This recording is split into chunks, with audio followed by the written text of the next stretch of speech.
Hello guys.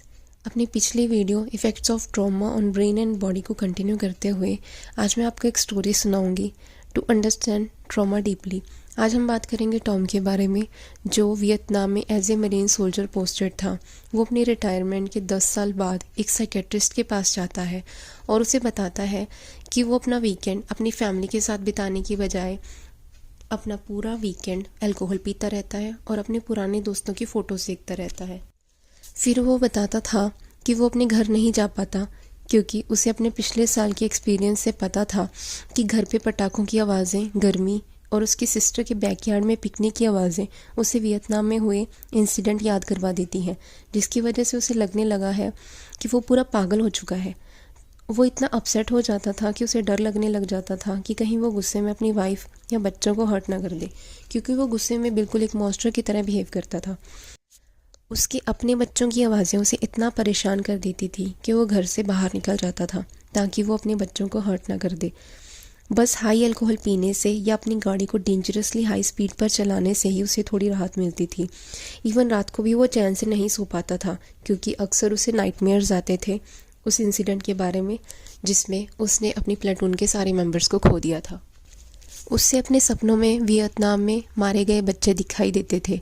उससे इतने बुरे नाइटमेयर्स आते थे कि उसे नींद से ही डर लगने लग गया था और वो सोने की बजाय इतनी शराब पीता था और तब तक शराब पीता था जब तक कि वो नशे से बेहोश ना हो जाए।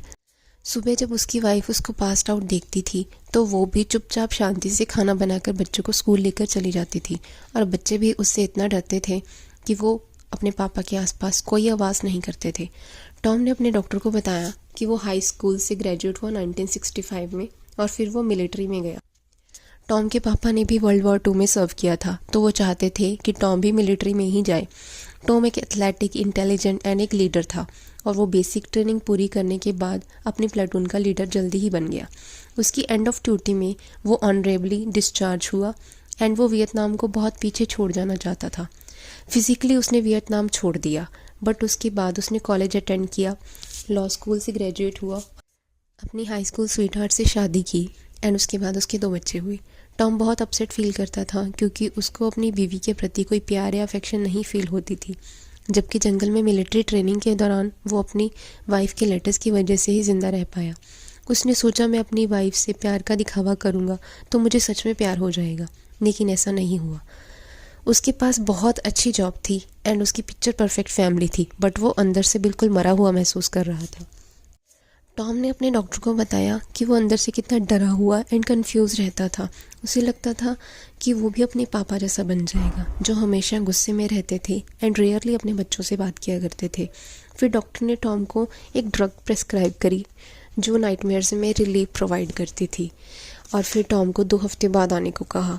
जब टॉम 2 हफ्ते बाद वापस आया तो डॉक्टर ने पूछा कि क्या उसने वो मेडिसिन ली तो टॉम ने साफ मना कर दिया।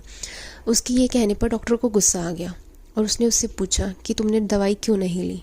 तब उसने बताया कि अगर उसने दवाई ली तो वो अपने नाइटमेयर्स के साथ साथ अपने दोस्तों को भी भूल जाएगा जिन्होंने देश को बचाने के लिए अपनी जान दे दी और वो अपने दोस्तों की याद को हमेशा ज़िंदा रखना चाहता है। डॉक्टर हैरान रह गया क्योंकि जिन दोस्तों से टॉम इतना प्यार करता था उनकी डेथ के प्रति लॉयल्टी ही टॉम को उसकी आज की लाइफ जीने से रोक रही थी। ऐसा क्या था टॉम के दिमाग में जो उसे वही इंसिडेंट में रोक रहा था जिससे टॉम डेस्परेटली निकलना चाहता था। इससे डॉक्टर को पता चला कि टॉम को पीटीएसडी है। टॉम के साइकेट्रिस्ट ने एक बात नोटिस करी थी कि उसके जो पेशेंट्स वॉर से आए थे वो आने के बाद विदड्रॉन एंड डिटैच्ड रहने लगे थे, जबकि पहले they were functioning well. Post trauma stress सिर्फ एक इंसान के दिमाग में ही नहीं बल्कि उसके सिम्टम्स का ओरिजिन पूरी बॉडी के ओरिजिनल ट्रॉमा रिस्पॉन्स के साथ जुड़ा होता है। इसका मतलब ये भी है कि ओरिजिनल इंसिडेंट के टाइम जो जो सेंसेशंस, जो जो सिम्टम्स आपने अपनी बॉडी में फील किए वो सारे सिम्टम्स आप तब भी फील कर सकते हैं जब उस इंसिडेंट के रिलेटेड आप कोई ट्रिगर अपनी लाइफ में दोबारा फेस करते हैं। अपनी स्टोरी को कंटिन्यू करते हुए टॉम साइकेट्रिस्ट को बताता है कि वियतनाम में उसकी दोस्ती एक और सोल्जर से हुई थी जिसका नाम एलेक्स था। वो इंस्टेंटली क्लोज फ्रेंड्स बन गए। वो सेम म्यूज़िक सुनते थे, एक जीप में इकट्ठे घूमने जाते थे एंड इकट्ठे शराब पीते थे। एक बार टॉम पेट्रोलिंग पे था, सडनली गन फायरिंग शुरू हो गई एंड एक झटके में टॉम की प्लेटून के सारे मेंबर्स मारे गए और उसके दोस्त एलेक्स की भी मौत हो गई। गन फायरिंग के दौरान एलेक्स के सिर में गोली लगी थी। एलेक्स की मौत का सीन टॉम के माइंड से बाहर ही नहीं निकल रहा था। रात को सोते समय टॉम को उन्हीं सोल्जर्स की चीखें सुनाई देती थी जो गन फायरिंग के दौरान मारे गए। उससे नेक्स्ट डे टॉम पागलों की तरह एक विलेज में जाता है और रिवेंज की आड़ में वहाँ के बच्चों को गोली मार देता है। एक फार्मर को भी शॉट कर देता है और एक औरत का रेप कर देता है। उसके बाद उसका घर जाना उसे और भी मुश्किल लगने लग जाता है, क्योंकि एक औरत का रेप करने के बाद वो अपनी बीवी से कैसे नज़र मिला सकता था और अपने ही बच्चों को देखकर उसे अपने हाथों से मारे गए बच्चों की याद आ जाती थी। एलेक्स की डेथ के साथ साथ टॉम का भी एक पार्ट डिस्ट्रॉय हो गया था। ये सब होने के बाद टॉम रेगुलरली अपने डॉक्टर से मिलने जाता था। टॉम के लिए सबसे हार्डेस्ट थिंग थी अपने शेम को कन्फ्रंट करना about the way he behaved during traumatic episode. It is hard for people to face the suffering caused by others, but deep down, many traumatized people are even more haunted by the shame they feel about what they did or did not do under the circumstances. मतलब ये कि जिन लोगों ने trauma सहा होता है वो बार बार trauma को अपनी मेमोरी में रिप्ले करते रहते हैं और वो सोचते रहते हैं कि हमने ये क्यों किया, उस टाइम अगर हम ये कर लेते या ये कर लेते या ऐसे कर लेते तो शायद हम इन चीज़ों से बाहर आ जाते या हम ज़्यादा अच्छे तरीके से कन्फ्रंट कर पाते। वो खुद को कोसते रहते हैं ये सोचकर कि वो उस इंसिडेंट में कितना डरे हुए या कितना डिपेंडेंट या कितने गुस्से में थे। टॉम का वह सिम्टम था नंबिंग। वो इमोशनली कुछ भी फील नहीं कर पाता था। वो अपनी फैमिली को प्यार देना चाहता था बट नहीं दे पाता था। उसे लगता था जैसे उसका दिल फ्रोज हो चुका है एंड कांच की दीवार में कैद है जिसको वो पार नहीं कर सकता। उसको बस गुस्सा फील होता था और वो गुस्से में ऐसा मॉन्स्टर बन जाता था कि वो खुद को पहचान ही नहीं पाता था। जबकि वो एक बहुत काबिल लॉयर था। रिटायर होने के बाद उसने लॉ स्कूल से पढ़ाई करी और वो एक लॉयर बना। उसने बहुत कोर्ट केस भी जीते थे। इतना सब कुछ होने के बावजूद भी उसे अपनी life directionless and emotionless feel होती थी। उसकी ये फीलिंग कभी कभी एक केस में इंटेंस इन्वॉल्वमेंट होने पर भी रिलीव हो जाती थी। वो केस को जीतने के लिए पूरी दिन रात मेहनत करता था, सोने की बजाय केस के ऊपर काम करता था। फिर उसे लगता था कि हाँ मेरी लाइफ में भी कुछ ना कुछ तो हो रहा है। बट केस जीतने के बाद फिर वो अपनी energy and sense of purpose खो देता था और उसके नाइटमेयर्स फिर वापस आ जाते थे। Tom tried to stay busy working, drinking and drugging to just avoid confronting his demons in his mind. कभी तो वो अपनी कार को लेकर इतनी फुल स्पीड में हाईवे पे निकल जाता था ताकि उसे एड्रेनलिन रश में थोड़ी देर के लिए ही सही लेकिन फील हो कि वो जिंदा है। उसके थोड़े दिन बाद टॉम के डॉक्टर ने डिसाइड किया कि वो टॉम को एक सोल्जर्स के सपोर्ट ग्रुप के साथ मिलवाएगा। टॉम ने सोल्जर्स के ग्रुप में अपना ट्रॉमा डिस्कस किया and they also talked about theirs, so he got a sense of belongingness there.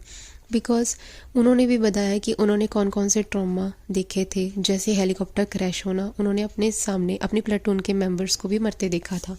यहाँ पे टॉम को फील हुआ कि हाँ जो ट्रॉमा मैंने सहा वहाँ मैं अकेला नहीं था, इन लोगों ने भी वही सहा। तो टॉम को वहाँ एक सेंस ऑफ बिलोंगिंगनेस मिली और टॉम वहाँ खुल के और बात करने लग गया। इससे टॉम को थोड़ा सेंस ऑफ रिलीफ तो मिला, बट ना तो उसके नाइटमेयर्स कम हुए और ना ही उसकी कन्फ्यूजन, एंजाइटी या कोई और सिम्टम्स में उसको रिलीफ मिला। So doctor concluded that act of telling the story doesn't matter or alter the autonomic physical and hormonal responses of bodies that remain hypervigilant, prepared to be violent at any time. मतलब उसके doctor को पता चला कि हाँ हो सकता है कि हम अपनी स्टोरी बताने से अपने ट्रॉमा में थोड़ा रिलीफ फील करें, बट इससे हमारे जो फिज़िकल और हार्मोनल रिस्पॉन्स है बॉडी में उसमें कोई चेंजेस नहीं आते हैं और हमारा दिमाग हाइपर विजिलेंट ही रहता है और फिर से ट्रॉमा आने पे ट्रिगर ज़रूर फील करता है। हमें रियल में अपने माइंड में चेंज करने के लिए अपनी बॉडी को ये सिखाना पड़ेगा कि डेंजर पास हो चुका है और हम रियलिटी में रह रहे हैं और इस रियलिटी में अभी हम डेंजर में नहीं, सेफ जोन में हैं। मैंने ये स्टोरी इसीलिए भी डिस्कस करी क्योंकि कई बार जब हम भी बहुत इंटेंस इमोशंस फील करते हैं या बहुत प्रॉब्लम्स में घिरे होते हैं तो हम भी कुछ ऐसी चीज़ें करते हैं, जैसे हमारी अर्ज टू ड्रिंक और बहुत स्पीड में गाड़ी चलाना या और भी काफ़ी चीज़ें फील करते हैं। हो सकता है सामने वाले को लगता हो कि यार ये तो पागल हो गया है, बट एक्चुअली ये एक इंसान का ट्रॉमा रिस्पॉन्स होता है। हम अपने इस रिस्पॉन्स के बाद गिल्ट भी फील करते हैं कि हाँ यार हमने ये क्यों किया, या हम ऐसा कैसे कर सकते हैं, हम तो बहुत समझदारी से अपनी लाइफ को जी रहे थे, तो हमने एकदम से ऐसा कदम कैसे उठा लिया। ये आपका दिमाग नहीं है जो काम कर रहा है, ये आपके दिमाग के साथ साथ altered autonomic physical and hormonal responses हैं जो आपको इतना हाइपर विजिलेंट बना रहे हैं।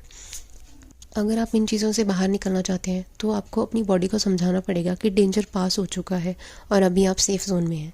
टॉम की बात करें तो उसको नाइटमेयर्स के लिए मेडिसिन दी गई, उसको डिस्कस करने के लिए सपोर्ट ग्रुप दिए गए ताकि उसको एक सेंस ऑफ बिलोंगिंगनेस आए और वो अपने ट्रॉमा को खुल के डिस्कस कर सके।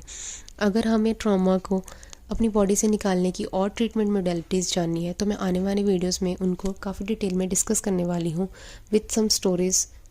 तो गाइस मैं इन्हीं हीलिंग रेमेडीज़ के बारे में आपको काफ़ी डिटेल में बताऊंगी आने वाली वीडियोस में, और भी काफ़ी चीज़ें बताऊंगी स्टोरीज़ के माध्यम में ताकि आप कनेक्ट कर सकें। अगर आपके आसपास भी ऐसा कुछ हुआ हो या आपके साथ ऐसा कुछ हुआ हो तो आप रिलेट कर पाएँ, सामने वाले को समझ पाएँ या खुद के ट्रॉमा को समझ पाएँ। अगर आपको वीडियो अच्छी लगी हो तो लाइक शेयर एंड सब्सक्राइब ज़रूर करें। मैं आने वाली वीडियोस में आपको बताऊंगी कि और किन तरीक़ों से ट्रॉमा हमारी बॉडी एंड ब्रेन को इफ़ेक्ट कर सकता है। सो बाय गाइज़।